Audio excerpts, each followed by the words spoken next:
Welcome to the Science for Sport podcast, where we dive into stories and insights that drive peak performance. Join us as we uncover the secrets behind the science of success. Here's your host, Richard Graves.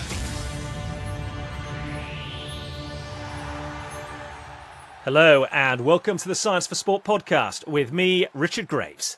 This week, we're looking at velocity-based training, or VBT. What are the practical applications of VBT? How can it enhance an athlete's individual performance? And what are some of the common misconceptions? Our guest is Nathan Spencer, the strength and power coach at NRL side St George Illawarra Dragons. Nathan is working in collaboration with Science for Sport to create a course on VBT. So, let's hear from him now. Unlocking sports science to push the limits of human potential. This is the Science for Sport podcast. Well, Nathan, welcome along. You're currently the strength and power coach at NRL side St George Illawarra Dragons, but over the course of a 15-year career, you've spent time working in the United States, most notably with the NBA. You've got degrees as well in exercise physiology and a master's degree in high performance sport. So it's great that you've been able to find some time and join us on this week's episode. Thanks for having me. It's nice to be on. You make it sound like it's a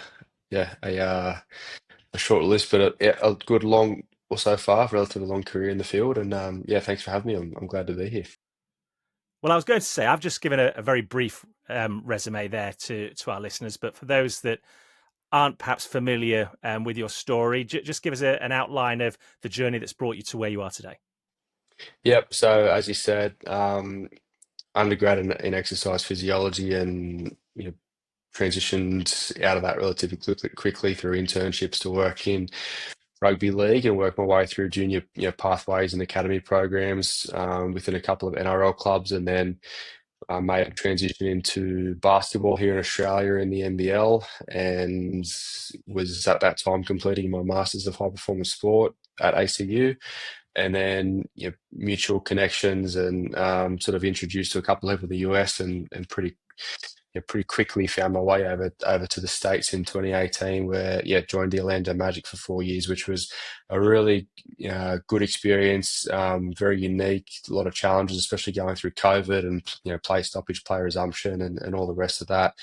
And then returned back to Australia in 2022 and spent some time at the Institute, and now back in pro sport world with in rugby league as a strength and power coach. So and currently completing my PhD through La Trobe Uni in coach mentorships, and early days, but enjoying my work there as well. It sounds like you afford yourself very little time to rest and reflect. That's one way to put it. I like to keep myself busy, that's for sure. But I love learning. I love immersing myself into the field, and now also teaching, educating, upskilling is a big passion of mine as well, which is why I'm doing the further research that I'm doing to try to improve and improve the skill sets of others, and pass on some contextual learnings that I've been afforded the opportunity to have because of the organizations that I've worked in, and a lot of people in our industry don't have that ability. So being able to share and learn from others that have been in those positions, I think, is really critical. Yeah, you mentioned that you're in a position where you can pass on learnings. I guess from your own perspective, your own experience, the learning curve can't have come much steeper than going to a different continent, working in a different sporting environment, and as you say, being thrown into the middle of the COVID pandemic, when that changed the rules of the game. Yeah, that was really interesting. The biggest learning curve initially was just culturally, setting up, life, car, house, bank account, all those types of things. I didn't actually appreciate the enormity of that. So that was a really steep learning curve. But then, it's funny, regardless of where you work and who you work with, the end goal is always the same. It's always to win. But obviously, NBA budget and resources and player salaries and those types of things. It just changes your ways of working to work towards those goals and how you operate within the team, within the organization, and with the athletes that you're working with. So definitely learned some really valuable lessons early on, incredibly steep. And I think one of the biggest things through that COVID period was that you really had to learn to be adaptable and flexible almost within every 12-hour cycles, because as the world was, information's coming at you left, right, and center, and have to continually pivot and change. And on reflecting on that, I think when you put two of the biggest organizations in the world, in being the NBA and Disney together, you're going to have success. And it was really, really good to see how that came off. And at the time, it was the only international sport that was operating. So it was a really cool thing to be a part of. Absolutely. Well, we're hoping to put all that wealth of experience that you've accrued over the years to good effect here at Science for Sport, because I know you're collaborating with Science for Sport to create a course on velocity-based training. Before we go any further, what is velocity-based training as you see it, and how does it vary in its application from sport to sport? Yeah, it's interesting. I think most people think that VBT is a tool or a specific training methodology. For me, it's a way to specifically target adaptation. Essentially, it's just measuring the speed of a movement. That there's really nothing more to it than that. I think as S&C coaches, we always get asked the question about, what's your philosophy on something? And in the different, environments that I've worked in, when you're looking at, transfer and athlete buy-in, and how to actually make, changes to physical qualities that we're trying to make to help them on the court or in the pool or on the football field, intent and purpose in your training is paramount. So for me, that's pillar number one, and being competitive and having a winning environment is number two. And I think using VBT is a really great way to do that. And we're seeing that with some emerging, newer emerging technologies now, that with interfaces that are different, and real-time athlete feedback is really important for that. And from a coaching perspective, just allowing you to make on the fly decisions to push or reduce loads, targets for the day, or even look at some longitudinal changes or adaptations that you're trying to elicit is there's some really cool things starting to emerge in that space that I've implemented and pretty pretty strong on. I'm not to say that I'm a VBT guy. I think that principles are few and methods are many, and VBT is a method to achieve those principles. But as a way to look at the strategy to achieve an output, because you and I can both lift the same amount of weight, but if you're moving it quicker, well then you're more powerful and you might be fresher for the day. So it's being able to make better decisions off the back of those things that helps help us do what we need to do in the weight room and on the field. I take that as a compliment that you say you and I can probably lift the same amount of weight. I'd say you look physically very fit at the moment. I'm more of a lithe type of character. I'm not so sure I agree with that. Okay, we'll leave it there, and you can take it how you like it. On VBT itself, what are the practical applications? Because I guess, as I said at the top, from sport to sport, they will differ. You take the NBA, for example, it's a long season. What is it? Over 80 games in a typical NBA regular season. So I guess you've got to manage fatigue along the way with that. In rugby league, for example, it's very much more power based for starters. I think you're probably looking at bench presses, squats. So practically, how do you get the most out of VBT depending what arena you're working in? It's a good question. The two environments are obviously considerably different. The rugby league or rugby union side, first and foremost, high impact, collision based, momentum is obviously a big thing that indicates, your likelihood of winning those collisions, or, time in tackles, and momentum is, force, time, over distance. So it's quite easy to produce, and players understand that.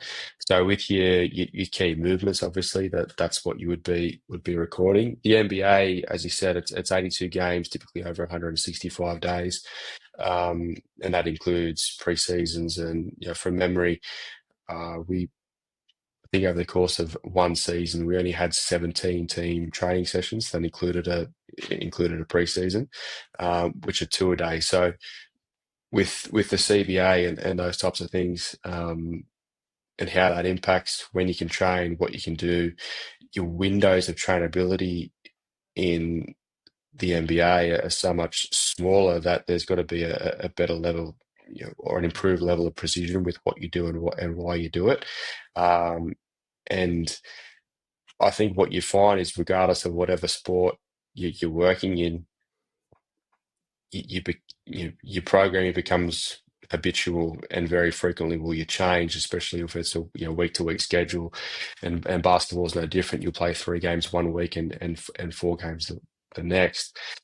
The biggest differences, because of the turnarounds, is that you use VBT as a method to evoke a larger stimulus or a big potentiation effect with your rugby league players, as an example. But then basketball, it's a better way to still achieve those things, but more of a invisible monitoring tool, in the same breath there as well. The CBA is pretty tight around wearables, and some players have apprehensions or hesitations about using things like GymAware, as an example, because even though it's not technically a wearable, the fact that there's a tether, they perceive it to be wearable, so there can be apprehension about using that. That in itself won't drive intent, in purpose, and in what they're doing. And basketball is still a power-based game. Those guys are producing upwards of, some of them over 90 watts per kilo in counter movement jumps. They're incredibly powerful athletes. It's a 48-minute game played over 2.5 hours. It's really repeat high intensity. The longest ball in play time might only be just under 2 minutes, and those bouts are pretty infrequent. They're more typically between 16 to sort of 40 seconds. So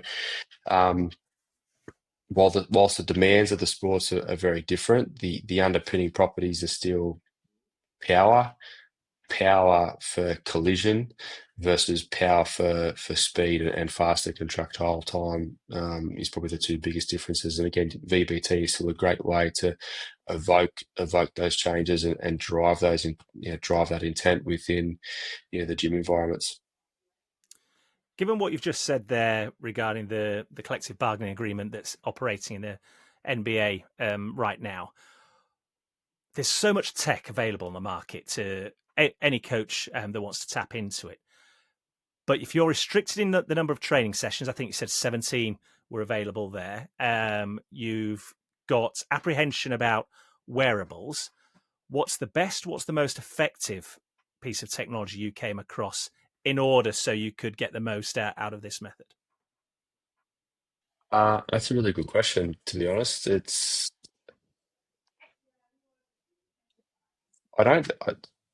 I think every piece of tech, regardless of what it is, whether it's through markerless motion capture or VBT, or it's GPS or LPS systems or whatever it is you're using, as long as it's using the right context, and you're making good decisions, it's valuable.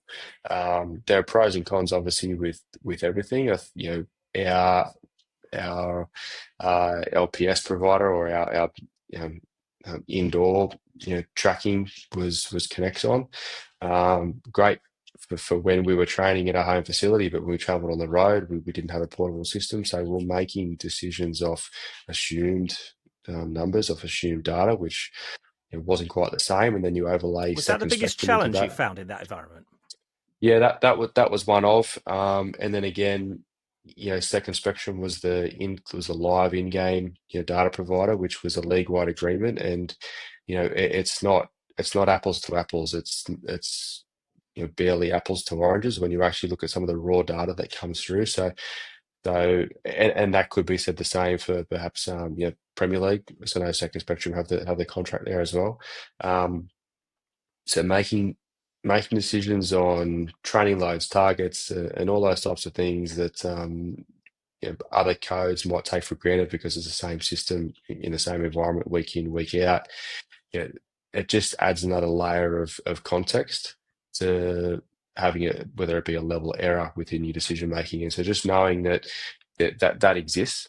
I think regardless of where you work, if we fall into habits of just hanging our hat on one bit of tech or one system to make one decision without understanding the interplay between different things, I think at times we can get ourselves caught thinking that our athletes are machines, like they're biological specimens, right? So there's so many things that come into play as to how we manage them.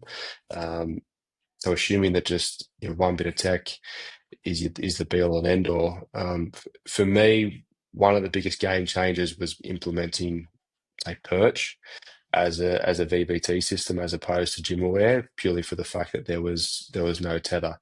So it removed that piece or that reluctance or apprehension from the players to not use it because it's perceived to be a wearable, and that the display and real-time feedback back to them while they're in the weight room, was first class. So for them to be able to see if they're on target, was a real game changer. Usability, portability, to move from arena to our home training facility was great.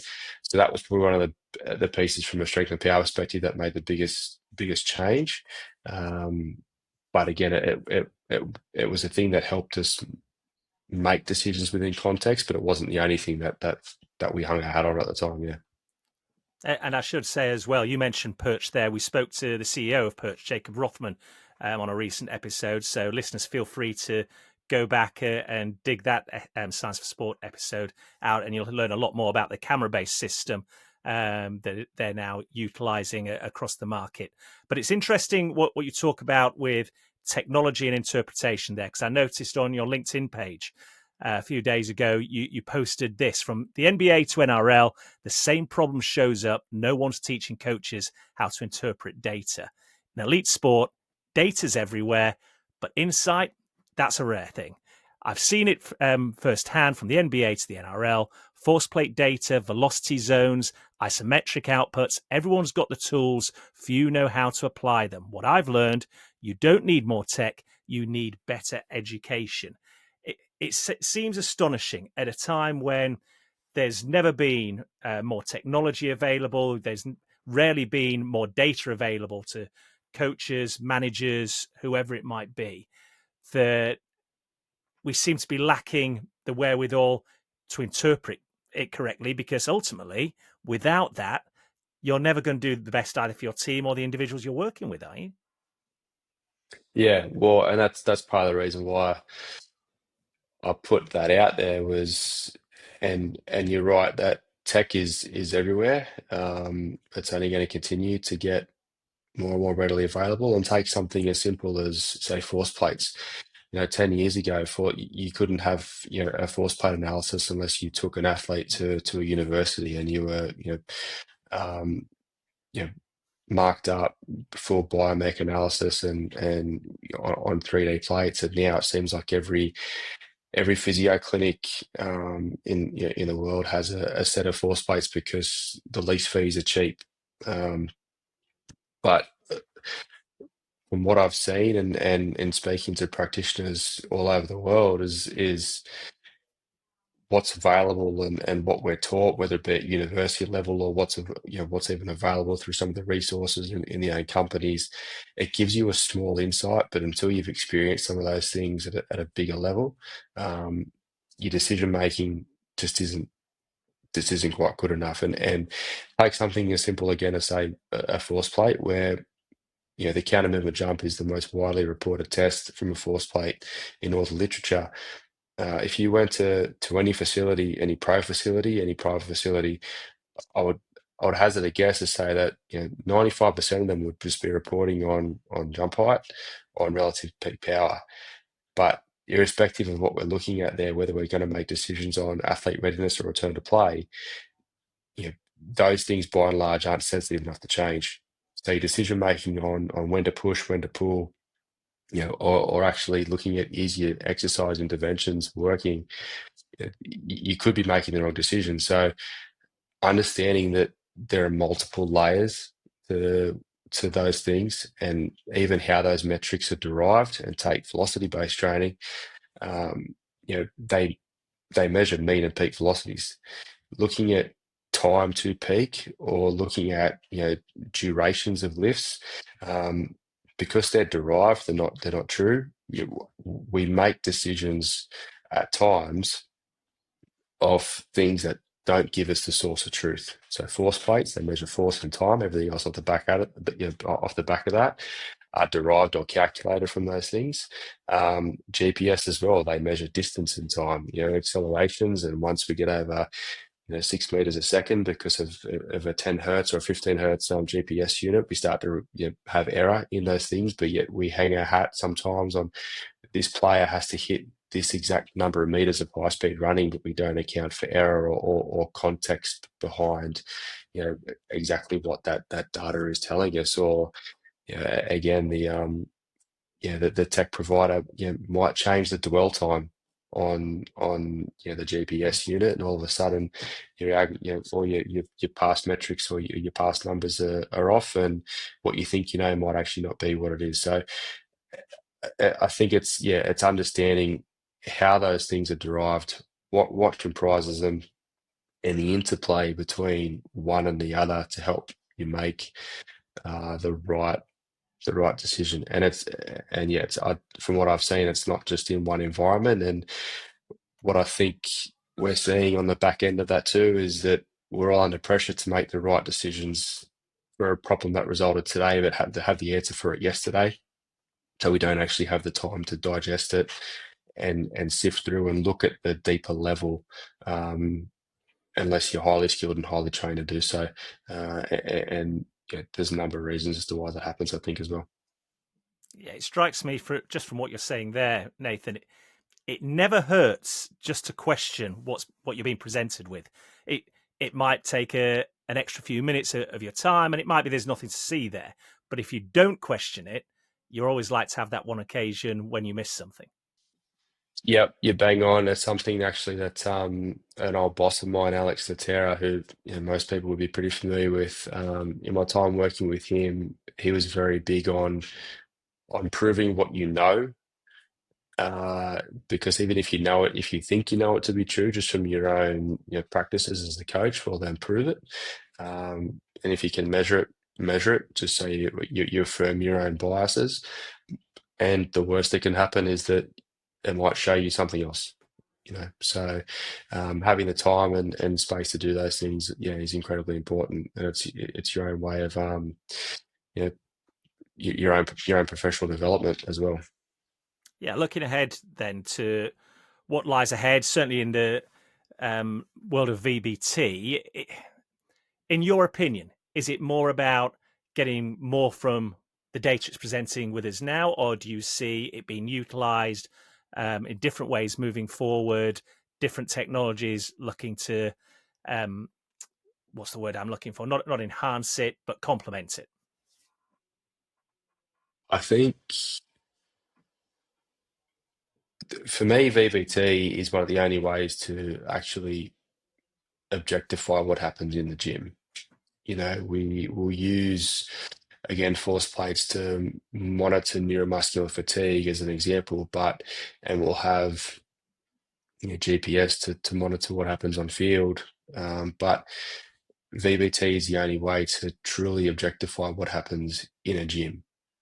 I think one of the next evolutions in that space is having a better understanding or quantifying what strength and power sessions actually look like. And again, I'll go back to say, if I wanted to improve someone's, and we did this year as a part of one of our key preseason goals with our first grade side is across the squad, our 1RM bench press scores were well below where we wanted them to be. Now, I know the best way to elicit a true change in absolute strength is, your time under tension. So we used eccentric duration through perch as a way to display that, measure it, quantify that within the sessions, um, and look at work as an output measure week to week. And what we would find for the first 3 to 4 weeks is that guys weren't actually changing the absolute load on their bar, but because they were becoming more accustomed to excessive time under tension through, large eccentric durations going from 1.5 to 2 to 3 seconds. Total work for that time went through the roof. And over the preseason period, out of the 32, healthy players at the time, we had 28 guys PB, which was pretty significant. So we impressive. knew we pushed the needle forward. So being able to quantify what happened in the gym there to make, or to know that our programming intervention was actually working was really important. I think it's the same thing if you wanted to improve someone's 40-yard sprint time. Well, you'd measure it, you'd train, intervene, and then you'd retest it. So I think that's one of the next evolutions before we look at pairing it, with something else. Okay, so for many of our listeners, that last little anecdote will probably have made their ears prick up and say, okay, now I am interested. We mentioned right at the top of this episode that you're working with Science for Sport to create a course on VBT on the Science for Sport platform. What can those subscribers who look into it expect to find? Yeah, it's a very different approach. It's a lot of my practical application of VBT. So particularly on the front end of day-to-day usage and using it to make quick decisions on the gym floor with the athletes that you're working with, but more so there too, having a look at some of that back end or post hoc data. So and an example is, so using an output measure from VBT of, say, a loaded jump, and looking at peak velocity as an output measure, comparing that to contraction time from a counter movement jump, because they're both slow stretch shortening cycle actions, to look at a state of readiness again, because it's one of those things where someone can jump on a force plate and we might think that they're fatigued because their eccentric duration is slower, but what we might not account for is that their eccentric peak velocity or the counter movement depth has changed. So when we look at that deeper layer and then we pair that with their output, we can look at whether they're in an optimal state to perform, in that their contraction time and output is good, or that they're in a suboptimal state and that either one of those two things are compromised, or that they're in a total hole and that both are. And there's programming interventions that we'll discuss and go off and give some examples of as to what you could or couldn't do if one of those things changes. So there's a few examples and case studies that we'll present and go through, obviously looking at what VBT is, what's currently available, pros and cons of all those things. But the whole purpose behind it is to give some insight into some real life practical application, again, on the gym floor, and also behind the scenes and making some of those monitoring decisions as well. And that'll be on the Science for Sport platform in the near future. Listen, love this conversation, especially because it's an area that I didn't feel I knew too much about, Nathan, and I feel I've left with a little bit more knowledge than we started the chat with now. So thanks very much for that. And for our listeners and viewers across the YouTube channel, if they want to stay across what you're doing and what learnings you're passing on via your social media channels, where can they find you?